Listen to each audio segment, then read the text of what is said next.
Nós estamos lendo juntos a carta aos Hebreus, o povo, né, de Israel, e estamos no capítulo 3. Pelo que, irmãos santos, participantes da vocação celestial, considerai a Jesus Cristo, apóstolo e sumo sacerdote da nossa confissão, sendo fiel ao que constituiu, como também foi Moisés em toda a sua casa, dizendo que Jesus foi fiel tanto quanto Moisés foi em toda a sua casa, porque ele é tido por digno de tanto maior glória do que Moisés. Quanto maior honra do que a casa tem aquele que a edificou. Ou seja, né, diz assim, a casa tem honra de ter ficado bonita, mas o pedreiro que fez a casa tem muito mais honra, porque a casa ficou bonita graças ao pedreiro que fez a casa. Não é uma boa comparação? Porque toda a casa é edificada por alguém, mas o que edificou todas as coisas é Deus. E, na verdade, Moisés foi fiel em toda a sua casa, como servo, para testemunho das coisas que se haviam de anunciar. Para que Moisés foi fiel? Para que ele existiu? Para que aconteceu a lei? Para que aconteceu o Velho Testamento? Apenas sombra das coisas futuras, meu amado. Aquilo não é para ser seguido. Aquilo é só uma representação espiritual futurística dos dias atuais. Olha aqui, ó, vou ler mais uma vez aqui o 3:5. E, na verdade, Moisés foi fiel em toda a sua casa como servo. Para quê?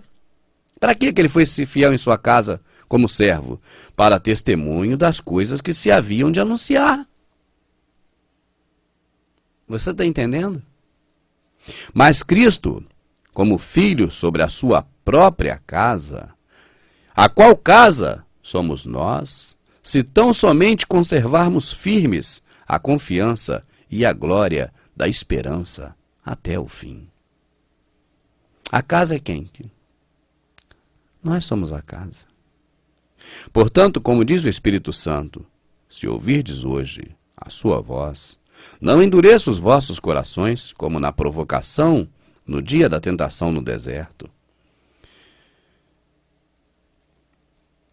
onde vossos pais me tentaram, me provocaram e viram por 40 anos as minhas obras, porque lá aquele povo desobedeceu e ficou perdido no deserto, vagando 40 anos.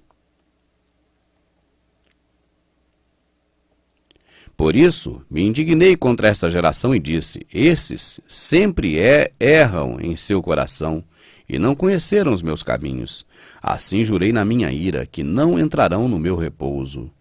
Vede, irmãos, que nunca haja em qualquer de vós um coração mau e infiel para se apartar do Deus vivo.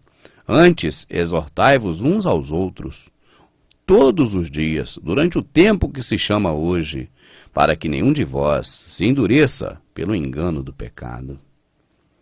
Porque nós nos tornamos participantes de Cristo, e se retivermos firmemente o princípio da nossa confiança até o fim, enquanto se diz, hoje se ouvirdes a sua voz, não endureçais os vossos corações, como na provocação. Porque, havendo alguns ouvido, o provocaram, mas todos os que saíram do Egito, por meio de Moisés. Perdão, meu amado, perdão. Enquanto se diz, hoje se ouvirdes a sua voz, não endureçais os vossos corações como na provocação, porque havendo-a alguns ouvido, o provocaram, mas não todos os que saíram do Egito por meio de Moisés. Mas com quem se indignou por 40 anos? Não foi porventura com os que pecaram, cujos corpos caíram no deserto? E quem jurou que não entrariam no seu repouso, senão os que foram desobedientes? E vemos que não puderam entrar por causa da sua incredulidade. 4. Temamos, pois, que, porventura, deixada a promessa de entrar no seu repouso, pareça que algum de vós fica para trás, porque também a nós foram pregados as boas novas, como a eles, mas a palavra da pregação nada lhes aproveitou, porquanto não estavam misturada com a fé naqueles que a ouviram. Porque nós, os que temos crido, entramos no repouso tal como disse, Assim jurei na minha ira, que não entrarão no meu repouso, embora suas obras estivessem acabadas, desde a fundação do mundo. Porque um certo lugar disse assim do dia sétimo, e repousou Deus de todas as suas obras no sétimo dia. E outra vez, neste lugar, não entrarão no meu repouso. Visto, pois, que resta que alguns entrem nele, e que aqueles a quem primeiro foram pregados as boas novas, não entraram por causa da desobediência. Determina outra vez um certo dia, hoje, dizendo por Davi, muito tempo depois, como está dito, hoje, se ouvirdes a voz, não endureçais os vossos corações. Porque se Josué lhes houvesse dado repouso, não falaria depois disso de outro dia.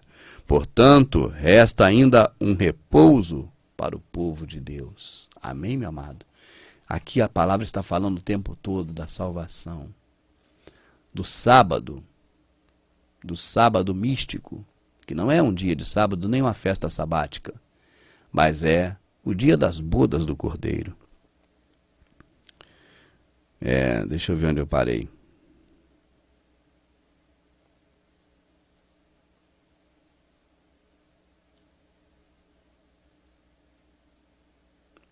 Porque se Josué lhes houvesse dado repouso, não falaria depois disso de outro dia.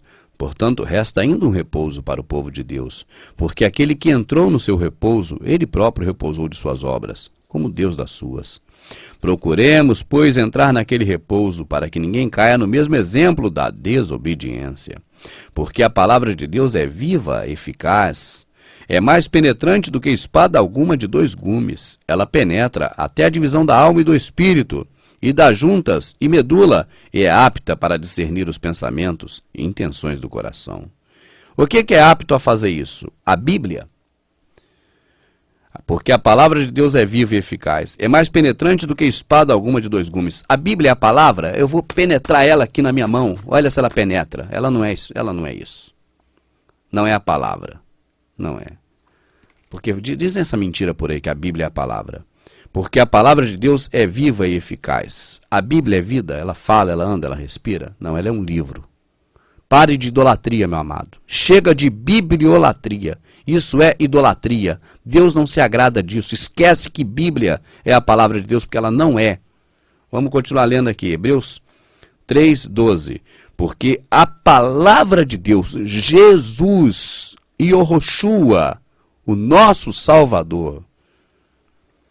Então eu vou ler da forma que é para você conhecer. Olha, porque Jesus é vivo e eficaz, é mais penetrante do que espada alguma de dois gumes, penetra até a divisão da alma e do espírito, e das juntas e medulas, e é apto para discernir os pensamentos e intenções do coração, porque Jesus sabe o que você pensa e qual a intenção do seu coração. É Jesus, não é isso. Isso é um objeto. Por isso que eu falo isso, porque é it em inglês, não é objeto. Isso. Isso aqui é um objeto. Isso aqui não é apto para discernir pensamentos de ninguém. É um objeto, meu amado. Eles ficam falando por aí que a Bíblia é a palavra. Isso é contra as coisas de Deus. Você não percebe? Olha aqui, ó. Vou ler mais uma vez, você lê comigo. 4:12. Porque a palavra de Deus, não é a Bíblia não, é a palavra de Deus, é Jesus. É viva e eficaz, mais penetrante do que espada alguma de dois gumes, e penetra até a divisão da alma e do espírito, e das juntas e medulas, e é apto para discernir os pensamentos e intenções do coração. Está falando de Jesus, não está falando desse livro, não. Então esqueça, isso aqui não é a palavra de Deus, isso aqui contém a palavra de Deus, contém Jesus aqui. Tudo sobre ele está aqui. E aqui, porque aqui tem as escrituras, não é porque é Bíblia não, porque Bíblia foi feita pelos papas. É porque aqui tem a escritura. Jesus diz, aquele que crê em mim, como diz a Bíblia, não. Jesus diz, aquele que crê em mim, como diz a escritura. É a escritura, meu amado, esquece Bíblia. Pega-se a escritura que está aqui nesse livro aqui que os papas fizeram. Mas esse livro nunca foi nada de objeto de culto. Isso aqui não é para ser bibliólatra. Deixa a bibliolatria de lado, que isso é pecado. E não há criatura alguma encoberta diante dele. Antes, todas as coisas estão nuas e patentes aos olhos daquele com quem temos de tratar. Agora o 14. Tem um epígrafe aqui, uns negocinhos escritos, mas isso não é palavra de Deus, isso não é escritura, isso é Bíblia. Se alguém que escreveu aqui, eu não dou nem crédito.